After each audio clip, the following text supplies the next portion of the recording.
Eh ben bonjour à tous et à toutes, désolé je vous ai réveillé. Très heureux de pouvoir faire une conférence avec vous aujourd'hui. On va parler de UI, d'interface web, de développement front-end et comment chez OVH Cloud on arrive à allier design system et développement chez les techs et comment vous demain vous pourriez utiliser un design system avec une approche tech. Ah oui, merci. Alors je me présente, François Ehoche, ça fait 5 ans que je suis chez OVH. J'ai un passé de développeur front-end chez OVH en tout cas. Et je suis en charge de l'équipe Design System actuellement. Du coup, moi pour ma part, Stéphane, je suis donc le lead tech de l'équipe Design System. Je suis passionné par tout ce qui est TypeScript et je suis adepte du craftsmanship. Ok, merci. Alors, en termes de main levée, qui connaît le design system, qui vient en sachant un petit peu de quoi il en retourne? Il y en a quelques-uns quand même. Toutes les mains ne se lèvent pas, donc c'est pour ça que cette slide est là. Pour vous résumer un petit peu ce que c'est le design system, c'est un ensemble de références, de bonnes pratiques autour du design tout simplement, qui va aider à la construction de nouveaux produits, de design de nouveaux produits et au développement par la suite d'applications et de sites évidemment. À titre d'exemple, il y a plus de 400 design systems publics qui sont utilisés dans le monde et il y en a un peu plus de 90 qui sont utilisés en France. Donc c'est pas rien pour des grosses entreprises par exemple. Alors le design system, c'est énormément de choses. On vous a mis plus ou moins pas mal de catégories du design system. Je vous rassure, toutes ne sont pas faites dans tous les design systems. Ça dépend de la vision de l'entreprise et des choix qui sont faits tout simplement pour aller dans certaines de ces catégories. Stéphane, peut-être. Eh bien, on peut résumer ça à 3 points principaux. D'abord, un design system, on parle tout de suite d'une charte graphique. Donc là, il y a énormément de travail avec nos designers. C'est une vraie collaboration. Ensuite, on peut parler de tout ce qui est best practice, que ce soit en termes UX ou en termes de code. Et ensuite, il y a les composants en eux-mêmes qui sont mis à disposition des équipes de dev et qui vont pouvoir intégrer dans les applicatifs. Alors, on a un exemple qui vient de chez IBM. Alors, ils ont un design system qui s'appelle Carbon, qui est très bien fait. Je vous conseille d'aller le voir, d'ailleurs. Où ils ont eu la chance de pouvoir faire 8 projets en parallèle, 8 devs en parallèle, et de pouvoir les faire from scratch, donc c'est-à-dire sans design system, et avec un design system qui est celui de Carbon, et se sont rendus compte que statistiquement, ils étaient 47% plus rapides avec un design system. Donc c'est pas rien quand même, ça vraiment, il y a un gros apport sur le fait d'utiliser un design system tout simplement. Alors là, je vais partir en mode bad cop, et ouais, tu l'as pas vu venir celle-là, tiens. Je vais poser des questions et puis c'est toi qui vas bien y répondre, j'imagine. Alors. Un QCM surprise. Ah ouais, tu t'y attendais pas.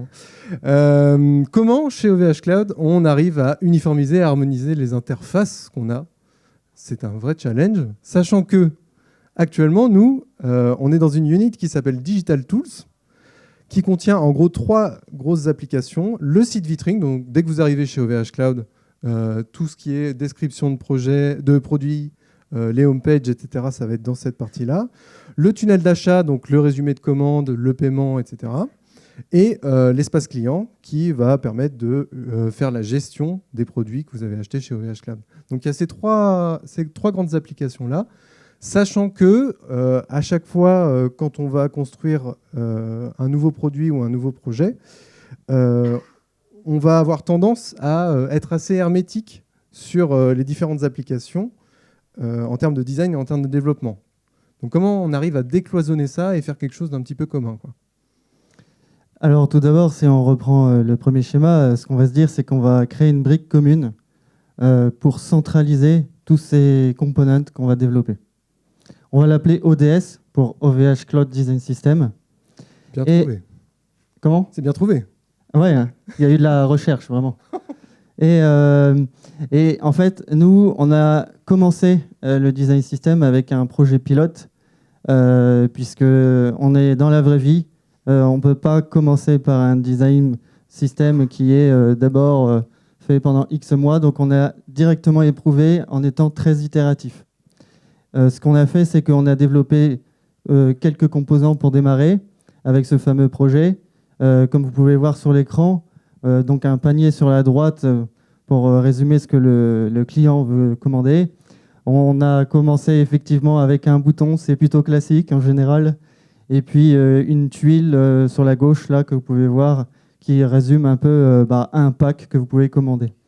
Et donc si on reprend le schéma qui a été montré juste avant, en fait on va avoir toute une brique qui est dédiée à ce design system dans lequel on va étudier tout ce qui est finalement on va étudier le fonctionnel des composants, on va les développer.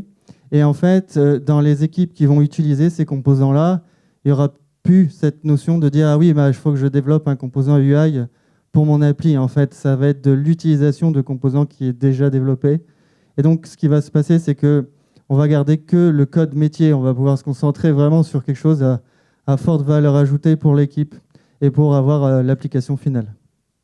Ok, c'est bien. Donc déjà, on avance un petit peu, mais alors après, ça, c'est dans un monde parfait. Parce que nous, par exemple, en termes de techno, c'est un peu disparate. Et comme tu peux voir, il y a un peu de PHP, un peu d'AngularJS. Pour l'instant, calmez-vous. Et voilà, comment on fait cohabiter tout ça et comment on arrive à contenter tout le monde? Alors effectivement, on a beaucoup de frameworks différents, plus ou moins d'actualité, si on peut dire. Du coup, ce qui va se passer, c'est qu'on va vouloir faire des composants, on va vouloir qu'ils soient finalement interopérables suivant les équipes, suivant ce qu'ils utilisent comme framework. Et donc nous, ce qu'on a fait, c'est qu'on s'est orienté vers Stencil.js, qui permet de créer des web composants natifs, compatibles avec les différents browsers du marché. Et ça nous permet finalement de s'affranchir d'une implémentation en particulier, par exemple, je dirais à tout hasard React. Ok, donc c'est quelque chose d'assez global et qui permet de toucher tout ce qu'on veut, quoi, finalement, c'est ça. Mais est-ce que ça ne veut pas dire qu'on met une nouvelle techno en plus des autres technos, là on ne va pas se cloisonner comment on est future-proof avec ça? C'est pas faux. Du coup, ce qu'on a imaginé, c'est, OK, on va se dire, bon, on va pas directement développer tout en Stencil.js en mettant tout notre code en dur là-dedans. On va imaginer un cœur à notre design system dans lequel on va mettre finalement tout ce qui n'est pas spécifique à Stencil.js. C'est dans ce cœur qu'on va décrire en fait les composants en eux-mêmes de manière agnostique, donc leurs attributs, leurs propriétés, leurs méthodes, vraiment toutes ces choses-là, et leur comportement aussi. Et en fait, à côté de ça, on a toute une partie qui est finalement l'implémentation avec Stencil.js, et les deux ensemble, ça nous génère les web components qu'on venait de parler juste avant. Ok, donc c'est mieux cloisonné pour mieux régner, quoi, plus ou moins. Ok, mais par contre, il ne faut pas qu'on perde la qualité, hein. Moi, c'est quelque chose que je trouve super important et qu'il faut qu'on arrive à tacler aussi. On ne veut pas de régression, ce genre de truc. Alors, comment tu fais ça? Tu peux pas tester. Oh là là. Du coup, en fait, on va mettre la blinde de testing. Parce qu'en fait, on va passer dans un modèle où les composants qu'on crée vont être utilisés vraiment par toutes les équipes. Et il y en a un paquet d'équipes chez OVH Cloud. Du coup, ce qu'on fait, c'est qu'on va utiliser les tests unitaires pour tester vraiment chaque morceau de code du composant. Ça, c'est très orienté code, disons. On va faire aussi tout ce qui est test end-to-end. Donc, c'est simuler les clics d'un utilisateur sur un bouton, sur un select, ce qu'on veut. Et puis, en fait, tout ça, on va en faire des screenshots aussi. Parce qu'on a besoin de savoir de manière automatisée s'il y a une régression qui se présente. Et la corriger au plus tôt avant que nos utilisateurs nous le remontent. Donc ça, c'est pour la proactivité. À côté de ça, bien sûr, on fait des tests cross-browser, parce qu'on connaît tous, plus ou moins dans la salle, je pense, comme beaucoup de monde connaît, les spécificités entre browsers. On s'axe pas mal aussi sur l'accessibilité pour que nos composants soient facilement utilisables, facilement lisibles. Et bien sûr, la performance, parce que le but, c'est pas d'alourdir tous nos applicatifs, Le but, c'est vraiment que ça se démocratise partout, que tout le monde utilise ces components. Donc, il y a toujours cette histoire de performance. Au-delà de la performance, l'élément clé pour le design system, pour qu'il soit adopté, c'est vraiment l'intégration pour les développeurs. Il faut que ce soit super facile, super documenté et qu'il y ait un bon support, en fait, parce qu'il y a toujours des questions qui sortent. Ok, donc ceinture et bretelles sur les tests, quoi. Exact. C'est honnête, c'est honnête. Alors, Monsieur Cartouche, qu'est-ce qu'on pourrait dire d'autre sur les thèmes, comme ça? Donc là, par exemple, moi, j'ai pas mal de différentes pages avec différents styles qui sont chez OVH Cloud. Comment on arrive à gérer ça sur le fait on va tout uniformiser, on va tout industrialiser? Comment tu fais? C'est une très bonne question parce que, bien sûr, il y a des applications publiques, le site pour commander, l'espace client, mais il y a aussi des sites internes à une entreprise. Et nous, le but avec le design system, c'est qu'on l'utilise partout, en fait. Et à ce moment-là aussi, comme on peut le voir sur le screen ici, on peut avoir un site qui est plutôt en thème foncé, comme on peut le voir. Et aussi, il y a aussi toute cette question d'uniformiser, en fait, tous les composants entre les applicatifs. Donc, on va commencer par le début. On va commencer par créer une charte, créer des maquettes, finalement. Donc ça, c'est un très grand travail de la part de nos designers. Et on va commencer à établir finalement des palettes de couleurs. On va commencer à établir aussi des typographies. On veut que ce soit affiché dans une certaine police, une certaine taille. Tout ce qui est espacement aussi, tout est normalisé en fait. On va faire des standards. Et ensuite, tout ça, en termes de code, ça va être représenté, on va utiliser ça en fait comme des design tokens. Donc en fait, c'est tout simplement des valeurs de font size, par exemple, qui vont être utilisées derrière en termes techniques, en termes de variables CSS. Et en fait, ce qu'on va faire, c'est qu'on va développer un système de theming basé là-dessus, qui va nous permettre de finalement se créer des thèmes. On pourrait faire un thème VTT. Pourquoi pas? Un thème Veritech Trip, ça me plaît bien, ouais. Ouais, bon, là, donc, en fait, on se retrouve à pouvoir créer différents thèmes et customiser une application sur différents aspects. Et en fait, ces aspects-là, il y en a 3. Donc, dans un thème, il y a tout ce qui est finalement les différentes couleurs des composants qu'on utilise. Nous, notre couleur primaire, c'est un certain bleu, effectivement. Et en fait, il y a aussi tout ce qui est taille de composants, et tout ce qui est typographique, donc tout ce qui est font size. Ça, c'est dans un thème, et on peut en faire un autre si on le souhaite. À la volée, comme ça, on peut en faire autant comme autant, quoi. En 5 minutes, je peux en faire un. Bon, super, ça, c'est trop bien. Alors, il y a aussi une autre complexité, c'est que c'est cool le design system pour notre référentiel, donc les 3 applications, mais il y a énormément plus que ça chez OVH Cloud, évidemment, notamment sur des outils internes. Vous ne le savez peut-être pas, mais il y a beaucoup d'outils internes qui sont créés en web. Et comment on peut appliquer le design system dans toutes les situations et comment on fait fédérer les gens là-dessus? Alors, je comprends ta question comme l'interopérabilité dans les différentes applications. Exactement. Et les différentes technologies. Et il y a un truc super avec Stencil aussi, c'est qu'on a parlé de Web Components. Alors, les Web Components, c'est super cool à utiliser. On peut les intégrer dans différentes applications. Notamment une application, qu'elle soit en Vanilla ou en React. Mais quand même, quand on fait du React, on a envie d'utiliser des composants React, quoi, et d'utiliser 100% des fonctionnalités du framework. Et avec Stencil.js, en fait, ça nous permet de générer ce qu'on appelle des composants proxy qui permettent d'utiliser ce web composant qui est généré, mais de façon transparente dans notre framework en React. Et donc, au final, c'est un peu comme des wrappers.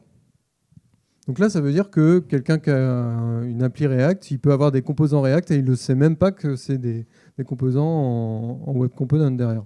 C'est ça, il n'est même pas obligé de se poser la question, effectivement. Oh, c'est royal, ça. Et du coup, là, si par exemple, il y a une équipe qui a envie de commencer là, sur du... Ils ont déjà du React. Comment on leur amène le design system en plus? Alors, toujours pour cette histoire d'adoption, parce qu'effectivement, pour que quelque chose fonctionne, il y a beaucoup d'aspects à faire. Et l'adoption auprès des développeurs, est un élément clé. Et ce qu'on s'est dit, c'est qu'on allait faire des applications de test dans lesquelles on va mettre nos composants. Et donc, ces applications de test, on a appelé ça des starters, et on les a fait dans différents frameworks. Là, à l'écran, il y a un exemple avec du Vite, React avec le compiler Vite, pardon, ou du Vue. Et en fait, comme ça permet vraiment à nos utilisateurs, même à finalement des utilisateurs qui ne connaissent pas forcément en détail les frameworks ou les composants, comment ça s'utilise, d'être vraiment complètement guidés et de faciliter l'adoption. Ah, c'est fort. Mais du coup, là, vu que je passe toutes les slides et qu'à chaque fois, il y a toujours la réponse à ma question, est-ce que tu n'as pas un truc en plus à me proposer? Eh ben, en fait, on s'est rendu compte d'une chose en développant des composants depuis des années, avant même qu'on parle de design system. Ce qu'on s'est rendu compte, c'est que on a souvent certains comportements qui sont similaires. Donc, par exemple, quand on veut créer un composant qui est un select et qui finalement va dérouler, comme sur l'image de droite en haut, un contenu avec les différents items à choisir, eh bien, ça, c'est plutôt classique en fait comme comportement d'affichage. On peut imaginer aussi tout ce qui est modal, ce genre de choses, tooltip. Et dans tout ça, on peut imaginer aussi une stratégie de positionnement propre à ce qu'on souhaite, qui peut être, par exemple, si on a un viewport qui est assez petit et qu'on souhaite finalement afficher le contenu du select différemment suivant s'il y a la place dans le viewport, eh bien, ça fait partie de la stratégie. Donc, c'est ce qu'on peut voir en bas à droite là. Tout ça, c'est ce qu'on appelle système d'overlay en fait. Et on va imaginer beaucoup d'autres choses comme ça. Tout ça, on le met dans un component development kit. Et en fait, c'est notre propre kit pour développer les composants design system. La force de ça, c'est que ça permet de développer qu'une seule fois ces stratégies-là et que ça peut être aussi utilisé dans différentes équipes. Et puis même chez nos concurrents, en fait, parce que en fait, on est open source, enfin, on va être open source dans le mois qui vient.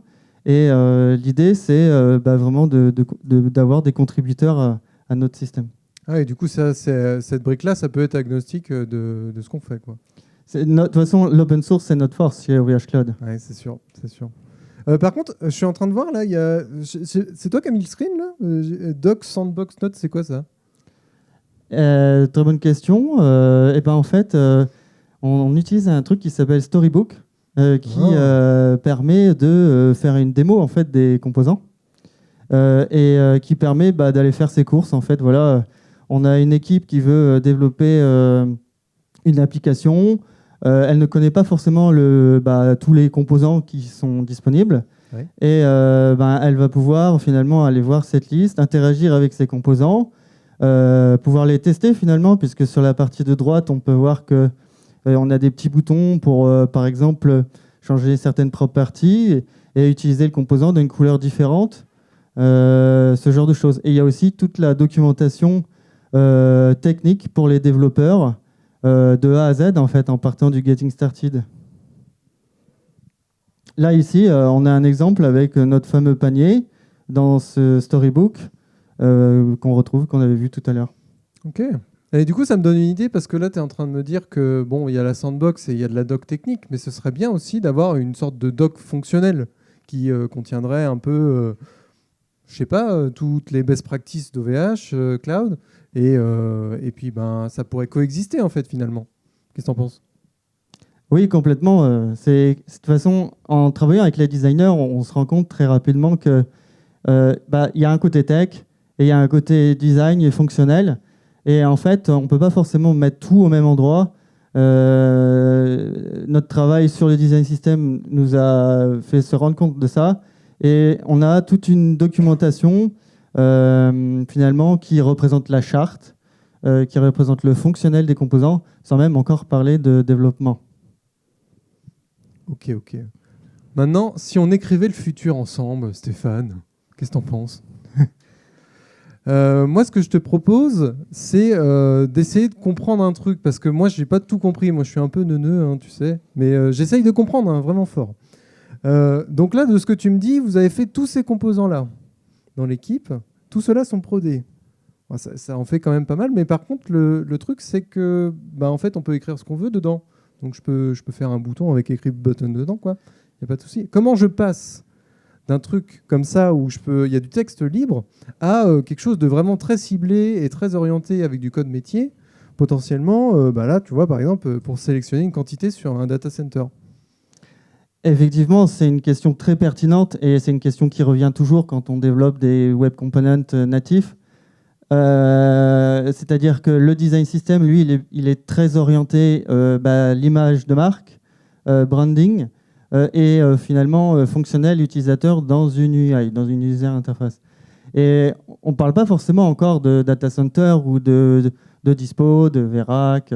Et en fait, le passage à utiliser ça dans ce contexte-là, il est très important et il faut que les équipes le comprennent bien et comment le faire en fait. Nous, dans le design system, en fait, on est vraiment en mode atomic design. Donc, on a d'abord commencé par les petits composants qu'on appelle des atomes, et ensuite, on a commencé à en développer des plus grands. Et en fait, on fait de la composition, hein. Donc là, ici, dans cette slide, on peut voir que en jouant avec un composant qui s'appelle icon ou un composant conteneur qui s'appelle tile, eh bien, on peut aussi générer un component, un nouveau component, qui va réutiliser également le bouton avec un plus, un moins. Et tout ça, on peut dire que c'est un composant fait à base d'autres composants. Et comment on va l'appeler? On va dire c'est pour choisir, c'est comme ça qu'on veut que ça soit affiché pour choisir une quantité pour un item donné. Mais c'est pas encore orienté data center. Non, mais j'y viens. Ah d'accord. J'y viens. Et en fait, ça, donc c'est vraiment un composant du design system. Ce qu'on peut, finalement, le palier pour passer du design system à l'application finale, c'est qu'à un moment donné, on va devoir jouer avec les data business et donc parler des produits, en fait. Parler du data center, Canada ici, par exemple. Et à ce moment-là, on va réutiliser le composant design system et on peut en faire un smart component qui finalement permettra d'être connecté à toute la partie accès à la donnée business, notamment via des API par exemple. Et à ce moment-là, eh bien, ce composant-là, qui est un super composant, là, lui, il sait maintenant. Il sait que ce que c'est une durée de disponibilité, il sait ce que c'est un data center. Ok, je comprends. Ouais, du coup, c'est détaillé, mais pour le coup, on voit bien tout le cheminement. Ah, c'est pas mal. Donc, si on résume, il y a tout ça. Alors, si on résume nos différentes couches en termes de librairie, si on peut dire, on a d'abord tout en bas en rouge notre development kit qui sert à développer nos propres composants. C'est le petit carré bleuté. À côté de ça, au niveau de nos composants, en fait, ça utilise notre cœur du design system, donc qui est en jaune. Et on a aussi, comme je disais tout à l'heure pour les différents aperçus des applicatifs, un système de theming avec un thème de base, en fait. Et à la fin, on va réutiliser tous ces composants. Donc, c'est la petite tuile en jaune clair en haut. À la fin, on va réutiliser tout ça dans des super components et ça va directement être utilisé dans les applicatifs. Ok, bon, c'est plus clair avec ce petit schéma. Peut-être une aparté sur les technos, parce qu'au final, on n'a pas été très tech, hein, mais on peut quand même parler des technos. Alors, on est full TypeScript et full pop. Il y a très très peu de any pour ceux qui connaissent. En fait, on n'aime pas les any, hein. Donc voilà, on essaie toujours de typer au max. En fait, ça permet d'être assez qualitatif et surtout qu'en fait, on va passer dans un mode de contribution, notamment via l'open source, mais même en interne fortement. Et du coup, ça permet vraiment d'être très carré sur qu'est-ce qu'on attend de l'objet, qu'est-ce qu'on doit lui donner comme properties, etc. À côté de ça, on utilise Stencil qui nous permet d'être vraiment puissant et plus rapide dans la génération des web components. vient avec ce package pour le testing, tout ce qui est Jest avec Puppeteer. Bientôt, on parle de Playwright. À côté de ça, le Storybook, comme on a parlé tout à l'heure, finalement pour les techos, pour les développeurs. On utilise SAS pour tout ce qui est CSS. Et on est en monorepo avec Lerna. Ok, donc ça c'est la totalité. Merci Stéphane pour toutes les explications. Alors si on devait conclure, je pense qu'on pourrait dire qu'on peut orienter de manière tech un design system. Faut voir comment. Après, ça ne veut pas dire que toute la partie design doit être squeezée, mais ça peut s'adapter au développement également. Actuellement, on a produit 27 composants sur les 53. Comme le disait Stéphane, on a commencé par les plus petits, évidemment, pour pouvoir monter graduellement et faire des choses d'autant plus complexes par la suite. Je voulais mettre un point sur l'open source, tu en as pas mal parlé. On va être très bientôt open source. L'idée, c'est de pouvoir amener de la contribution en interne et en externe, si ça intéresse les gens. L'idée aussi, c'est vraiment de partager un peu cette connaissance avec chacun d'entre vous, tout simplement. Et je voulais finir sur cette note un peu positive, de dire que le design system, comme on l'entend, c'est surtout redonner du sens à nos métiers et vraiment repartir, non pas sur des tâches rébarbatives, mais plutôt sur des choses de créativité et d'innovation. Et ça, c'est des choses qu'on oublie souvent parce qu'on fait des choses assez répétitives, tout simplement. Voilà. Au nom de toute l'équipe du Design System qui est présente juste ici, on vous remercie d'être venu nous voir à cette conférence. Alors, vous posez sûrement 12 milliards de questions. On ne va pas avoir de temps pour les questions, malheureusement. Mais n'hésitez pas à venir nous toper. Hein. On est tous avec notre petite casquette bleue, donc vous pouvez juste nous trouver dans les halls. N'hésitez surtout pas à venir nous voir pour parler du technique, du pas technique. On vous expliquera tout ça, il n'y a aucun souci là-dessus. On vous met nos petits liens LinkedIn, GitHub et Twitter, si ça vous intéresse. Et on vous remercie encore d'être venus.